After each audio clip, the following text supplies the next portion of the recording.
Hace 67 años la sociedad mexicana despertó con la noticia de la reforma del artículo 34. Actualmente podríamos llegar a olvidar por qué fue crucial la reforma de este artículo y cometer el error de no reflexionar lo que ha pasado en la historia de México. Debemos recordar que, gracias a este cambio, nos fue otorgado el derecho al voto y a la participación en cargos públicos. Hoy en día vivimos en un mundo que no se detiene por nada ni por nadie, y a veces podemos llegar a olvidar el origen de ciertos acontecimientos. Pero, ¿cómo se ganó el voto femenino en México? En el Porfiriato empezaron a surgir en el país publicaciones femeninas. Una de ellas era Las Violetas de la Anáhuac, en donde se publicó un artículo reclamando el derecho al voto. En 1923, la sección mexicana de la Liga Panamericana de Mujeres convocó al primer Congreso Nacional Feminista, en donde se demandaba igualdad civil para la mujer. Como consecuencia, en San Luis Potosí, la mujer pudo votar desde 1923 y en Yucatán, Elvia Carrillo Puerto fue la primera mexicana electa diputada. Sin embargo, debido a la presión de la misma sociedad, tuvo que dimitir un año después. En abril de 1952, más de 20,000 mujeres se unieron en el Parque 18 de Marzo de la Ciudad de México para reclamar lo que el presidente Adolfo Luis Cortines les había prometido: tener en la Constitución el derecho a votar y ser electas. Así, luego de que Cortines asumiera la presidencia en 1952, tuvieron que pasar varios meses para que al fin, el 17 de octubre de 1953, el mandatario cumpliera su promesa, publicándose la edición del artículo 34 constitucional que dice: son ciudadanos de la República los varones y las mujeres que, teniendo la calidad de mexicanos, reúnan además los siguientes requisitos. De esta manera, después de una ardua lucha, fue que la mujer obtuvo el derecho a votar y ser considerada como ciudadana. Mujeres participando en cargos públicos. Féminas que debemos recordar y reconocer al pensar en el feminismo hoy en día. Hermila Galindo fue maestra revolucionaria, feminista, política mexicana, oradora, periodista y fundadora de la revista La Mujer Moderna y autora del libro La Doctrina de Carranza y el Acercamiento Indo-Latino.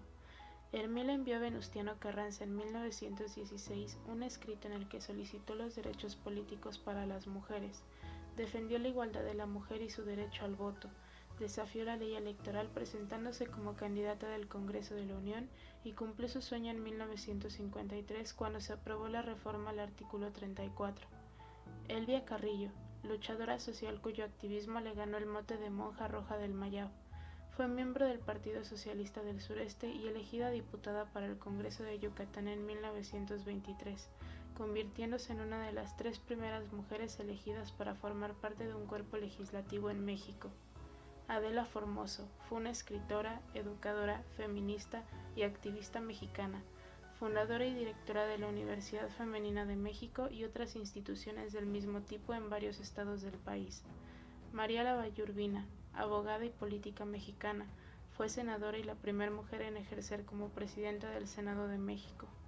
Amalia González, primera mujer embajadora de México, primera mujer en ser miembro de un gabinete presidencial y la primera mujer que integró un gabinete presidencial durante la administración de Adolfo López Mateos.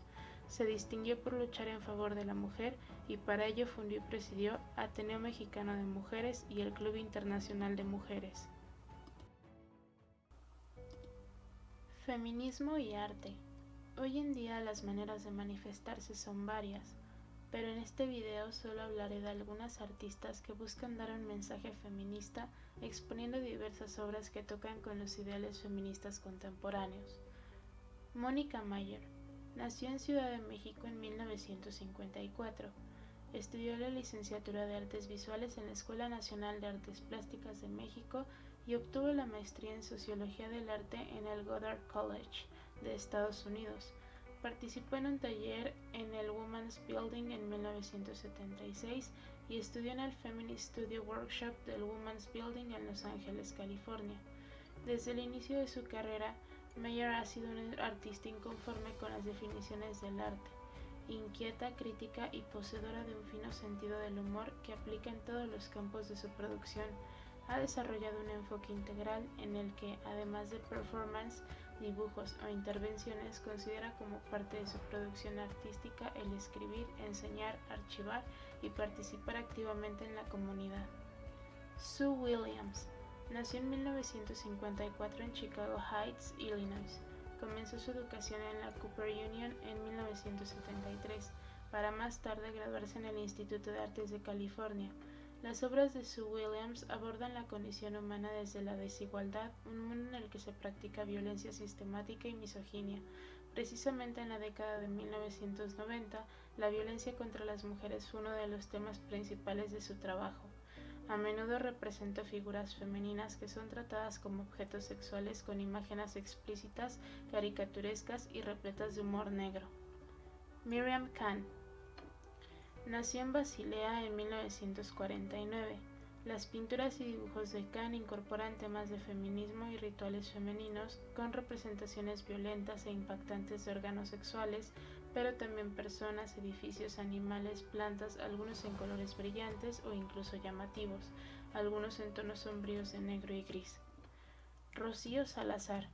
A esta sevillana la hizo famosa su serie Y si no me depilo más. Cientos de mujeres se sintieron identificadas con un tema que ponía en entredicho un estereotipo de género. Comenzó su trayectoria profesional dedicándose a la ilustración juvenil e infantil.